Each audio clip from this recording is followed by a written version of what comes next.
Good morning, good afternoon and good evening. It's Lee from Magnetic North Adventures, and today I'm going to be doing something a little different, which is adapting a magnet that's been damaged into a reusable piece of kit again.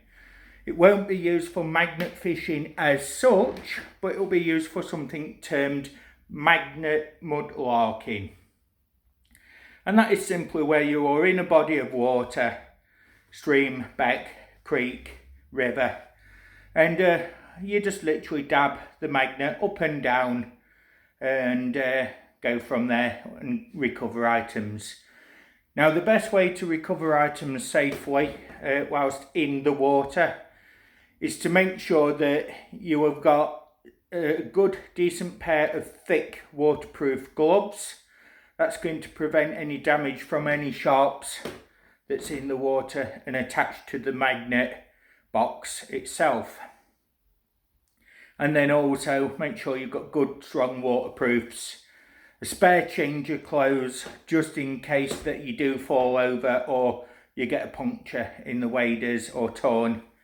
That's going to keep you nice and dry when you're going to go home or return to a different area. And basically just be safe, let people know where you are and go from there. So today's shout out is going to go to Toon Tony up in Newcastle on Tyne, England. He does a bit of metal detecting, mudlarking and magnet fishing as well. So this is something that I think that he may be able to use as an idea as well. So, hope everyone's well. So, you've got an old magnet. It's sheared its bolt and it's also damaged quite badly on both sides. That's a 360 magnet.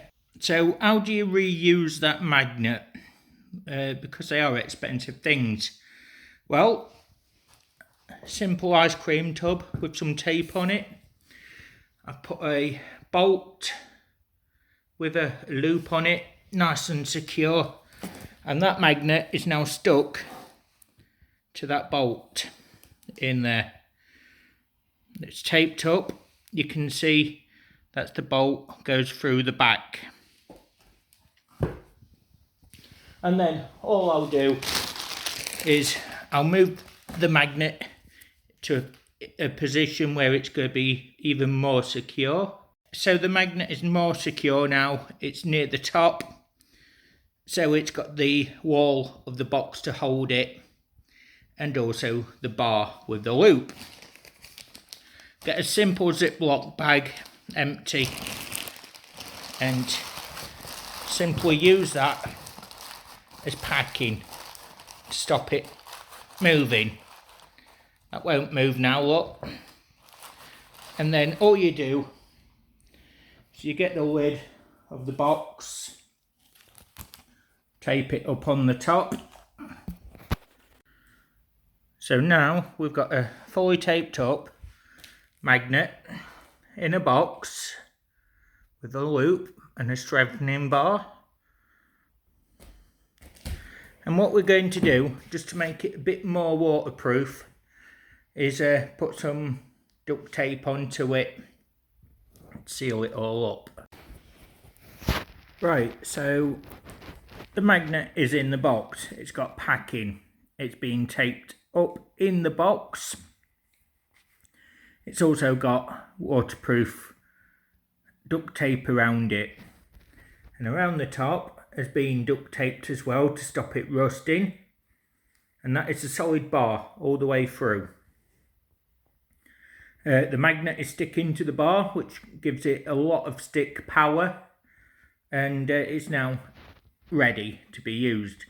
Always remember, never get your magnets near to your cell phones and cameras because they will damage the technology, and mobile phones can have the sound system wiped on them and cameras can become faulty.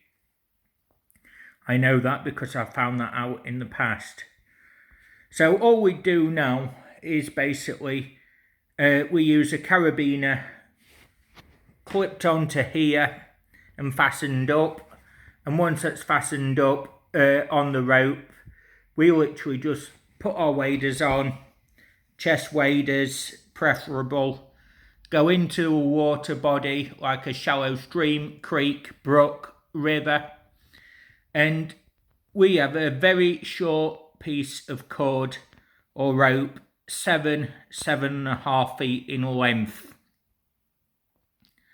And basically what we do then is we just literally drop the box into the water and keep dabbing up and down along the riverbed until you get items. Now I hear you ask, is this item going to actually work? Is it actually strong enough to hold the power of the magnet inside it? Well, let's put that to a test. So over here we've got 3 cannonballs, an inert solid shot 6-pound World War II tank shell, and a screwdriver. Now these are representing items in the bottom of a river, stream, brook, creek, whatever. And I'll go over and I'll basically dab as if I'm bobbing the magnet up and down in the water, so you can just see how powerful it still is.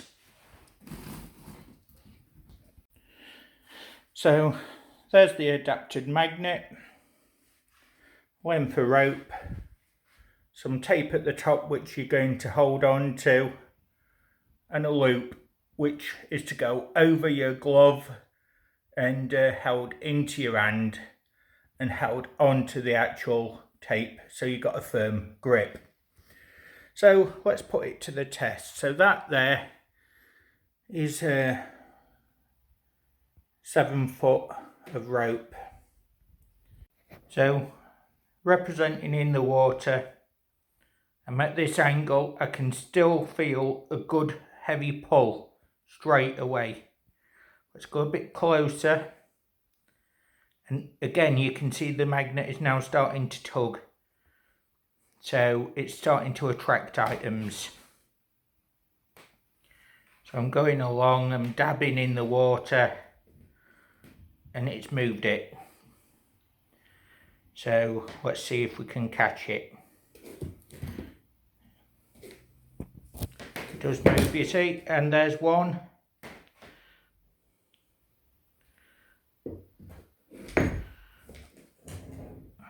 There's 2.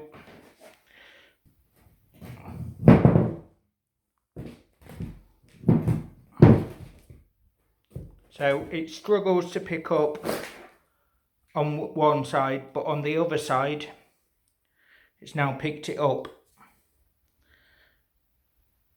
That's really quite heavy. So you got 1 6-pounder, 2 3-pound cannonballs. Well folks, you can see that was actually quite a success. So it does work. Magnets can be reused when they are termed killed, and they're always reusable. So if you do find a magnet and it's still got power and strength left in it, it's always worth reusing it. And this idea is something that could actually help you to get into a different form of sport of treasure hunting, magnet mudlarking. And it is quite hard to pull the items off the actual box. I'm not sure how long it will last, but if you keep replacing the tape and making sure there's no damage to the actual box, it should be a decent piece of kit to keep going. And thanks for watching everybody. Don't forget to like, subscribe and comment. Until the next adventure, bye for now everyone.